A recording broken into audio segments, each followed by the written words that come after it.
The crystal stemware clinked as Eleanor Matthews raised her glass, her perfectly manicured fingers gripping it just a bit too tightly. The candlelight caught the enormous diamonds on her hand.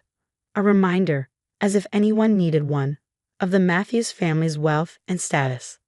"To my son," she declared, her voice carrying across the private dining room at La Cirque, "who carries forward our family's proud legacy," her eyes fixed on me, sharp as daggers.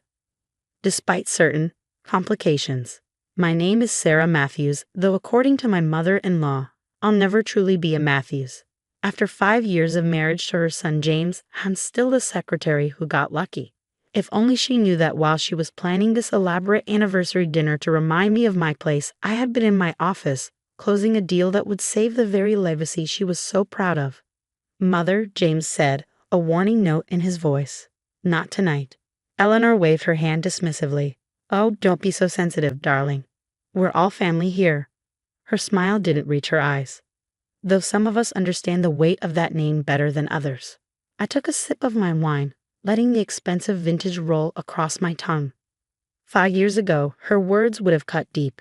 Now they just made me think of the signed contract sitting in my office safe, and the look that would be on her face tomorrow at the board meeting. "How is the company doing, James?" Eleanor turned to her son. "Your father would be so proud to see you at the helm of Matthews Industries." I washed my husband's face carefully. James was handsome, successful, and completely unaware that his company was on the brink of collapse, or that I had spent the last 6 months secretly working to save it. "Everything's fine, Mother," he replied, but I could see the tension in his jaw. James was a brilliant engineer, but he'd never had his father's head for business. The company had been bleeding money for years, and he'd been too proud to admit it. Eleanor nodded approvingly. "Of course it is. Matthews' men always succeed." She turned her attention back to me. "Though I suppose that's hard for some people to understand. Not everyone grows up with business in their blood." Eleanor, my father-in-law's brother, Uncle Robert, cut in. "Perhaps we could discuss something else." But Eleanor was on a roll now, fortified by several glasses of expensive wine. "I'm simply saying that some people might find it difficult to appreciate the pressures of running a family company, especially when their previous experience was mainly answering phones and getting coffee." The table fell silent. I could feel everyone's discomfort. The Matthews family had never quite known how to handle Eleanor's thinly veiled disdain for her son's choice of wife. What none of them knew, what even James didn't know, was that I hadn't just been a secretary at Matthews Industries. I had been working on my MBA at night, studying the company's operations, seeing problems that everyone else seemed to miss. By the time I married James, I understood Matthews Industries better than most of its executives. And for the past 6 months, I had been secretly working to save it from bankruptcy. It started when I accidentally discovered some concerning financial reports in James's home office. The company was hemorrhaging money, losing contracts, and falling behind competitors. James was drowning, but his pride and his mother's expectations kept him from admitting it. Instead of confronting him, I began working behind the scenes. My old network from my secretary days proved invaluable. Assistants and receptionists who knew everything that happened in their offices, who were happy to help the former one of them who had married the boss. Through them, I learned about a potential deal with Suntech, a rising star in the tech industry. They needed a manufacturing partner for their new line of products, and Matthews Industries had the facilities they needed. The problem was, no one at Matthews had taken their overtures seriously. Suntech was too new, too different from our traditional clients. But I saw the potential. Using my connections and working through intermediaries, I spent months nurturing the relationship, structuring a deal that would not only save Matthews Industries, but transform it for the modern era.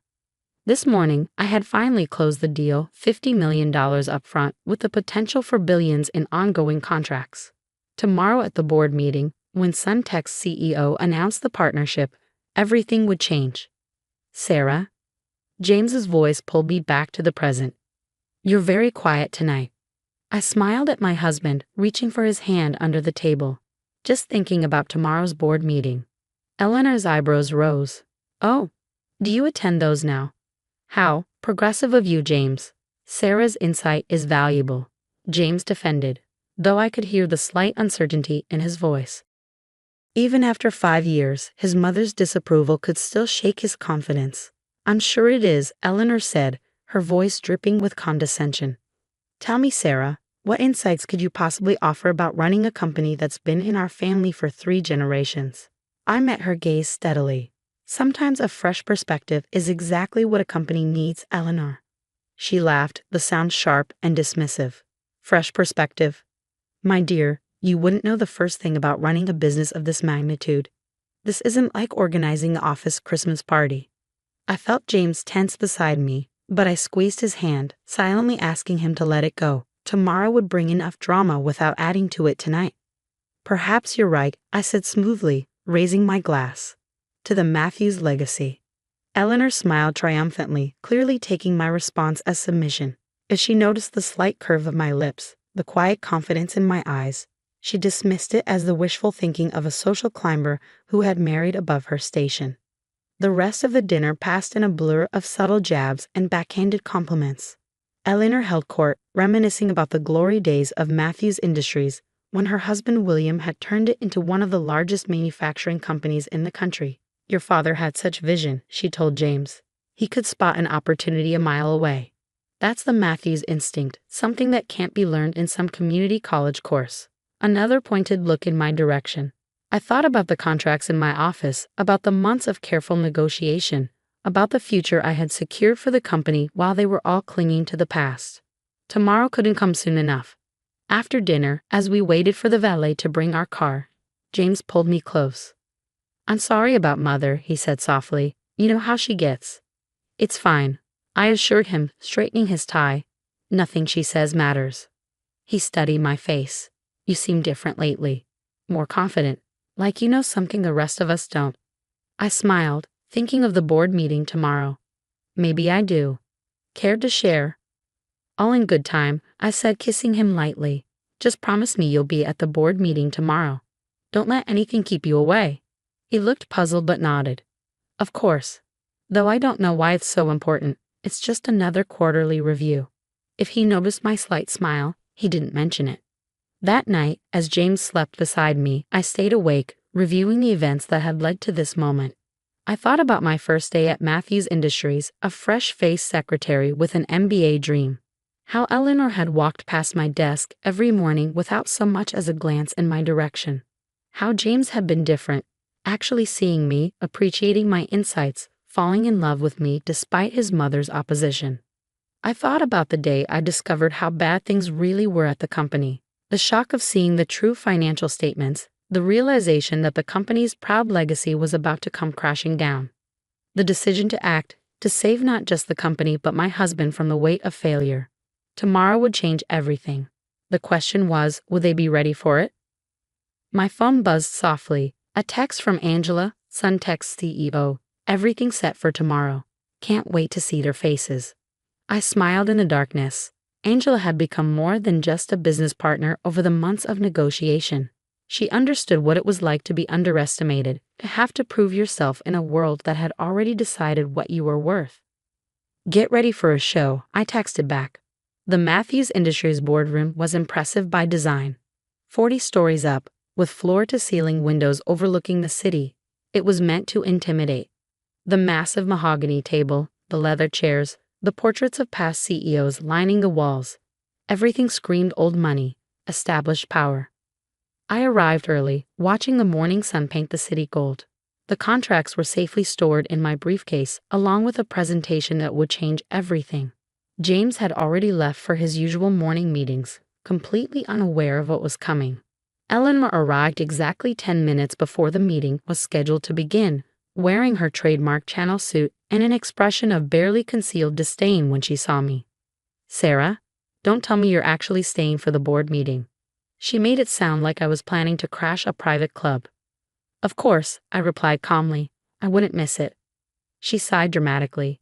"Really, James needs to set better boundaries. These meetings are for actual board members and executives, not—" She waved her hand dismissively, "family observers." Before I could respond, the other board members began filing in. I recognized them all. The old guard who had run Matthews Industries with William, who still saw me as the secretary who had somehow snared the boss's son. James arrived last, looking slightly harried. "Sorry, got caught up in the R&D meeting. What's on the agenda for today?" Theodore Wells, the CFO, cleared his throat. Actually, we have some concerning matters to discuss regarding the company's financial position. Before we get to that, I interrupted smoothly, standing up. There's something else that needs to be addressed. Eleanor's eyes narrowed. Sarah, dear, this really isn't the time for whatever this is. Actually, Eleanor, this is exactly the time. I moved to the front of the room, pulling out my laptop and connecting it to the display screen. You see, I've been working on something for the past 6 months. Something that's going to change everything for Matthews Industries. The room fell silent as I pulled up the first slide. Charts showing the company's declining revenues, lost contracts, mounting debts, everything they have been trying to hide. What is this? James asked, his voice tight. Sarah, how did you get these numbers? I finished for him. I've always had access to them, James. I've been watching our company slowly die while everyone in this room pretended everything was fine. Eleanor stood up, her face flushed with anger. This is outrageous. You had no right to access these documents. James, are you going to let your wife? Mother. James cut in, staring at the screen. These numbers, are they accurate? Theodore shifted uncomfortably. Yes, we've been trying to find a way to tell you. The situation is quite serious. I clicked to the next slide. 6 months ago, I started working on a solution. Something that would not only save Matthews Industries but transform it for the future. The boardroom door opened and Angela Chen walked in, followed by her executive team. Eleanor's mouth fell open as she recognized the CEO of Sun Tech. Ms. Chen? James stood up, confused. I wasn't aware we had a meeting scheduled. That's because the meeting wasn't with you, James, Angela said, smiling at me.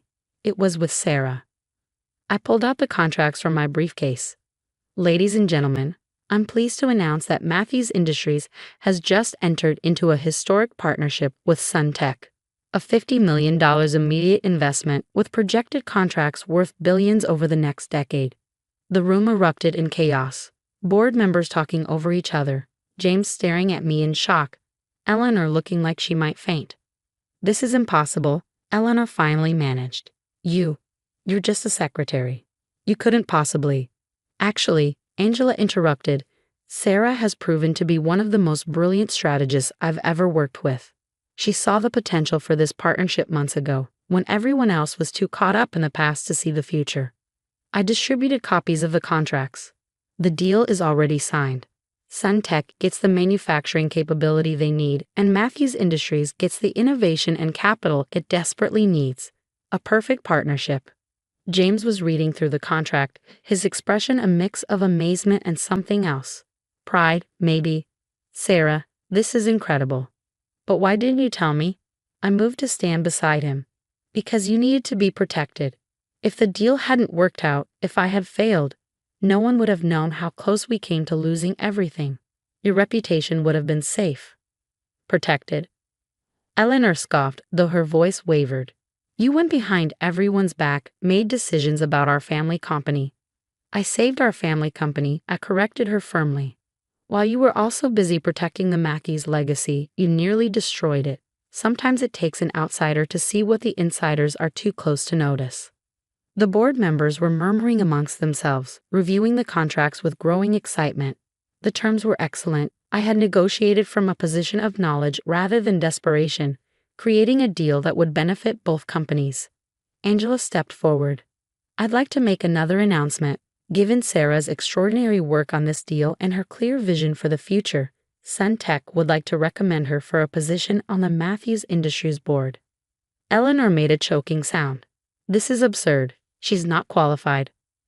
Actually, Theodore interrupted, looking up from the contracts, looking at what she's accomplished here. I'd say she's more than qualified. This deal, it's brilliant. It saves us from bankruptcy while positioning us for growth we haven't seen in decades. James stood up, taking my hand. I second the nomination. My wife has proven she understands this company better than any of us. One by one, the board members voiced their agreement. Eleanor sat there, her face pale, as her carefully maintained world order crumbled around her. Well, I said, squeezing James's hand, I believe we should vote on it. All in favor? Every hand in the room went up, except Eleanor's. She stared at me, finally seeing me clearly for the first time. How? She whispered. All this time. Because you never bothered to look past what you thought you saw, I replied. You were so convinced I was just a secretary who got lucky that you never noticed I was actually a businesswoman who got smart. The rest of the meeting passed in a blur of discussions about integration plans and future strategies. I watched as the old guard of Matthews Industries finally began to understand that their world had changed, and that I had been the one to change it. After the meeting, James pulled me into his office. Why didn't you tell me how bad things were? That the company was nearly bankrupt? I touched his face gently, because I knew you were doing your best. You're brilliant with the technical side, James, but sometimes love means protecting the people we care about while we fix what's broken. He laughed softly. Protect me? Sarah, you saved everything. The company, our future, my family's legacy. You're extraordinary. Does this mean you're not angry I kept it from you? He pulled me close. Angry? I'm in awe of you, and a little bit terrified, if I'm honest. Later that evening, as we were leaving the office, we ran into Eleanor in the lobby. She looked smaller somehow, less intimidating than she had at dinner the night before. Sarah, she said, her voice unusually hesitant. I owe you an apology, many apologies actually. I studied her face, seeing the genuine struggle there. You never gave me a chance, Eleanor. You decided who I was the moment you saw me at that desk. Yes, she admitted. I was wrong. So wrong. What you did today, you didn't just save the company. You protected my son, our family name. You did everything I accuse you of being incapable of doing. The question is, I said quietly, what happens now? She straightened her shoulders, and for a moment I saw the proud Matthews matriarch again. But then she surprised me by smiling, a real smile, not her usual social mask. Now I hope you'll give me the chance to get to know my daughter-in-law. The real one, not the one I imagined. James squeezed my hand. Dinner next week, Mother. Maybe at our house this time. Eleanor nodded. I'd like that. And Sarah, thank you for seeing what needed to be done and having the courage to do it. As we walked to our car, James looked at me with a mix of love and admiration. You know, for someone who claims she married into the Matthews family, he might be the best Matthews of us all. I thought about everything that had led to this moment. The years of dismissal and doubt, the months of secret work, the triumph of today's reveal. But most importantly, I thought about the future we could now build together. I didn't marry into the Matthews family, I said, smiling at my husband. I married you. Everything else was just business. He laughed, pulling me close. Remind me never to play poker with you. As we drove home, my phone buzzed with a message from Angela. Dinner next week. We should discuss phase 2 of the expansion plan. I smiled, thinking of all the possibilities ahead. Sometimes the best revenge isn't revenge at all. It's showing people exactly who you are, and watching them realize how wrong they've been all along.